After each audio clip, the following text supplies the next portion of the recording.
Hi குட்டீஸ், எல்லோரும் என்ன செய்கிறீங்க? இன்றைக்கி ஒரு கதை பார்ப்போமா? ஒரு ராஜா இருந்தாராம். அவர் காட்டு வழியாக போயிட்டுருக்கும்போது ஒரு யானையை பார்த்தாராம். அந்த யானைக்கு ஒரு குட்டி யானை இருந்துச்சாம். அதுக்கு ஒரு குட்டி பாப்பா.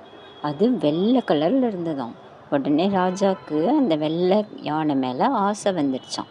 இதை எப்படியாவது நம்ம வேட்டையாடி கூட்டிகிட்டு போயிடணும் நம்ம நாட்டுக்கு அப்படின்னு சொல்லிட்டு என்ன செஞ்சாராம், படை வீரர்கள்லாம் கூப்பிட்டு இந்த யானையை எப்படியாவது பிடிக்கணும், குழி வெட்டி அதை அந்த குழியை மூடி அந்த யானை அதில் விழுற மாதிரி செஞ்சால் நம்ம தூக்கிட்டு போயிடலாம் அப்படின்னு சொல்லி சொன்னாராம். உடனே அந்த படை வீரர்களில் ஒரு தைரியமானவன் ஒருத்தவன் இருந்தானோ. அவன் அந்த யானையையும் அம்மா யானையும் குட்டி யானையையும் பார்த்தோடனே அது கொஞ்சம் விளையாடிட்டு இருக்கான் அம்மா கூட. உடனே அவன் ராஜா கிட்ட சொன்னானா, அது ரொம்ப குழந்தையா இருக்குது, குட்டி யானையாக இருக்குது, அது அம்மா கூட கொஞ்சம் விளையாடிட்டுருக்கு. இதை போய் நம்ம நாட்டுக்கு எடுத்துகிட்டு போனால் அது ஏங்கி போயிடும் அம்மா விட்டுட்டு.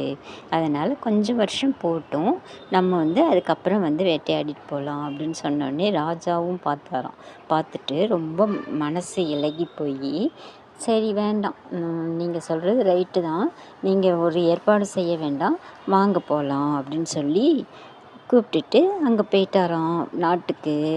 அப்போது நல்ல இதயம் கொண்ட ராஜா ரொம்ப வருஷம் வாழணும் அப்படின்னு சொல்லி நம்ம வேண்டிப்போம். அம்மாவையும் குட்டி யானையும் பிரிக்க வேண்டாம்னு நினச்சிட்டு போனார் இல்லையா, அந்த தலைவனும் ரொம்ப நல்ல தலைவனாக இருக்கான். ராஜாவும் ரொம்ப நல்ல ராஜாவாக இருக்கார் இல்லையா.